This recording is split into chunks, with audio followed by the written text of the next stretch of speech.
I'm reviewing 20,000 Leagues Under the Sea. The book is by Jules Verne, which means it was published in French at first. The book was published in 1870 in French, and it's set in 1866. Well, the book's not too thick. It doesn't use super complicated language. So this would be appropriate for, early high schoolers and that sort of thing. I'm just going to go over the summary quick. The story is a pretty simple one in that there's not that many things that actually happen. This is not Game of Thrones. So there is a mysterious creature that's been sinking ships. The US government decides to commission a boat, the Abraham Lincoln, to go and capture and identify this creature. The main character of the book is Pierre-Jules. I should have looked up how to pronounce it. He's a nature scientist, marine biologist, I suppose you'd call it in today's terms. And he has a manservant, and he has a harpooner guy who's just kind of a savage. And they're the three that you spend most of the time with, other than the weird captain, who I swear has like bipolar. Alright, so the Abraham Lincoln is attacked by the creature, / they provoke the creature into attacking. The three I just mentioned, the scientist, his manservant, and the harpooner, kind of wild man type, go overboard. They find themselves on top of the creature, which actually turns out to be a submarine, which is why their harpoons and everything didn't pierce it, because it's obviously got steel outside. They're taken on board, placed in a cell. They meet the captain, and he says, okay, you can stay on board because now you know that it's a ship and everything, but you can't leave. And you have to return to your cell if you're asked for a day or two or whatever. So you're never allowed to leave, but you can move around, and they're not like kept as actual prisoners. They just join in with the random adventure stuff that they do. The captain treats them all pretty well. They're clothed and fed, and they wander around the vessel and access the library and everything. And the book from here really switches gears, and they go through the adventures again. So that's kind of the first main part, is they're going to capture the thing, and they get captured by the thing. While they're on the Nautilus, the men experience adventures of all kinds, and the author spends a lot of time just describing the random cool stuff that they do. So even the food, and all of the food that you gather on the water, there's been a lot of thought put into it. What would you eat? How would you get enough nutrients? What are the different kind of dishes that you'd have access to? The technology of the submarine also comes up over and over, and all of the natural wonders that the captain has come up over and over. And if you enjoy spending a lot of time reading stuff that paints a very vivid scene, you'll like this book. If you like a book with a quick and snappy kind of plot, you probably won't like it as much. Because for a very short, easy read, this is not like Tarzan or one of those other books that come a little bit later in time, where they're short and they're mass-produced, but they move very quickly through an adventure thing. This is like a very descriptive adventure sort of thing. So the captain does do some weird stuff. That he has like erratic behavior. So he asks them to return to their cell, which is the clause he put into them at the start. And they're given sleeping pills, not that they know, and they wake up the next morning all weirded out. And there's a crewman who's been injured, and then that guy dies, and they bury him underwater. And they don't explain that. The captain's quite a mysterious dude. He also has like little emotional outbursts, but the rest of the time he's a pretty cool dude. On the voyage to the South Pole, the submarine gets stuck in ice and they nearly die. But obviously they make it out just in time. They get attacked by giant squids, and they fight and kill them off, and crew members die. And again, the captain, Nemo, gets very emotional. Nemo means nothing, by the way, so he kind of rejects humans and whatever the hell country he's from that you don't find out. And so he's kind of set the submarine up as his own little country and taken that territory of the ocean, which no one's really claimed. But he's not against using violence, as you see in this case. So then Nemo attacks a warship, and the Captain Nemo sinks it, and that's when the man, like, what was his name, Ned? Yeah, Ned, the kind of savage dude's been wanting to escape the whole time. He doesn't like the whole thing. The scientist is pretty engrossed in all of the nature stuff, so he could take it or leave it. He doesn't know if he even really wants to get away or get away anytime soon. And this kind of switches all three of them, like, all right, we got to get away. So then the story kind of switches gears from, oh, we're adventuring, to, oh, we're adventuring, but we're looking for every opportunity to get away. And they do get away on the little boat that they have from memory, and they're heading towards a whirlpool, the one that kills ships. And even though they're only in like a little crappy boat, they end up in the hut of some fisherman who sounds like a Papua New Guinean or some kind of islander. Again, my memory's a little vague of the ending because it has been a couple of weeks since I read this, but I've read it twice, so whatevs.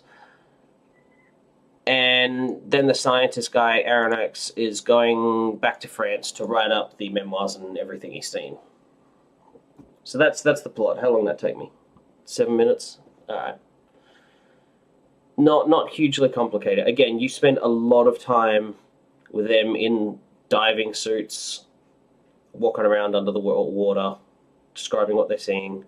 Again, that's why the scientist guy is kind of torn as to whether or not he really wants his liberty back, because for a marine biologist, I mean, he's actually going to go under the water, which he can't do this time.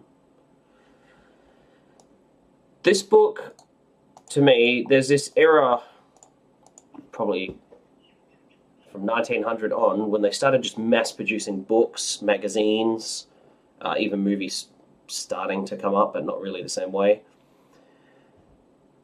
And the whole thing here was, it was always very, it's kind of advertised by the themes in it. So it was men on Mars, especially in the 50s. Monsters, say, in earlier times.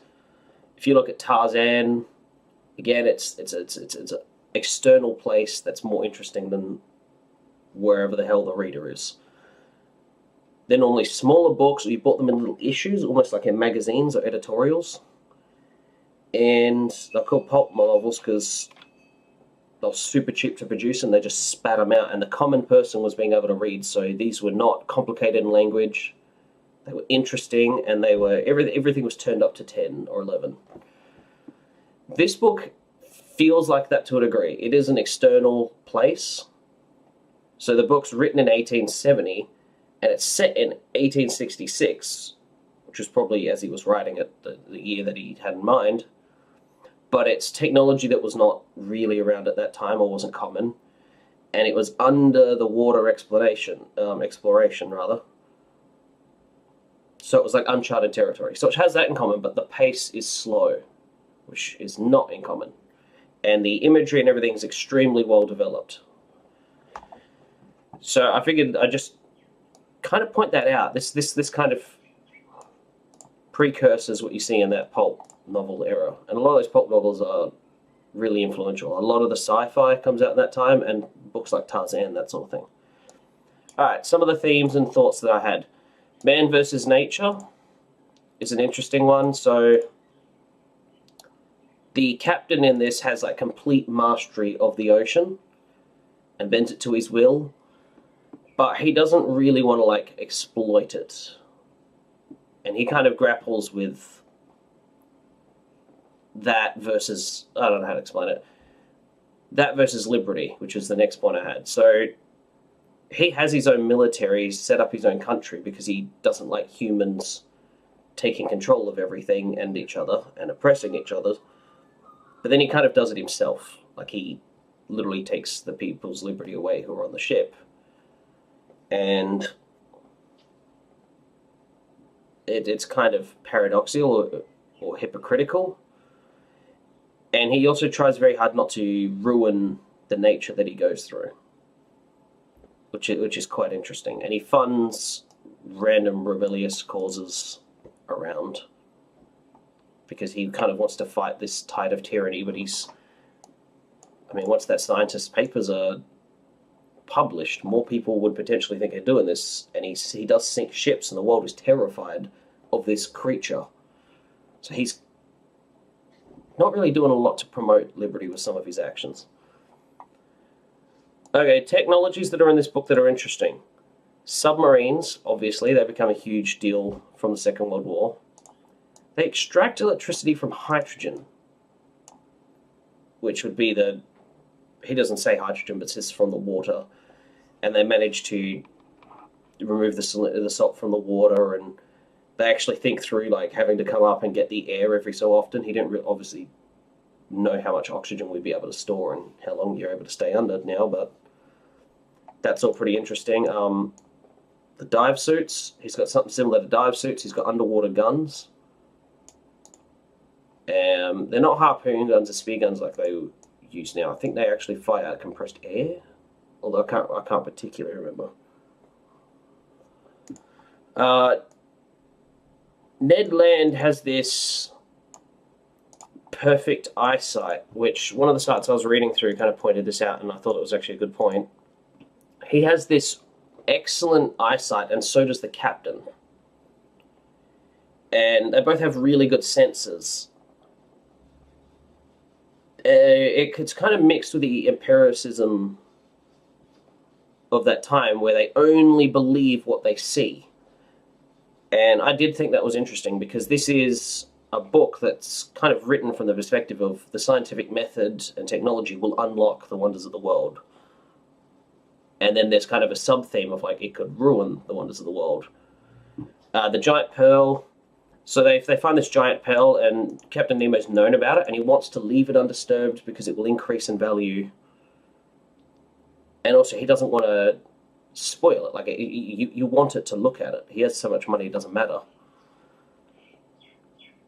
I did think that's interesting. So it's like technology and all of this progress can unlock the wonders of the world, but it can also take them away. And again, like with the Liberty thing, Captain Nemo is like a contradiction.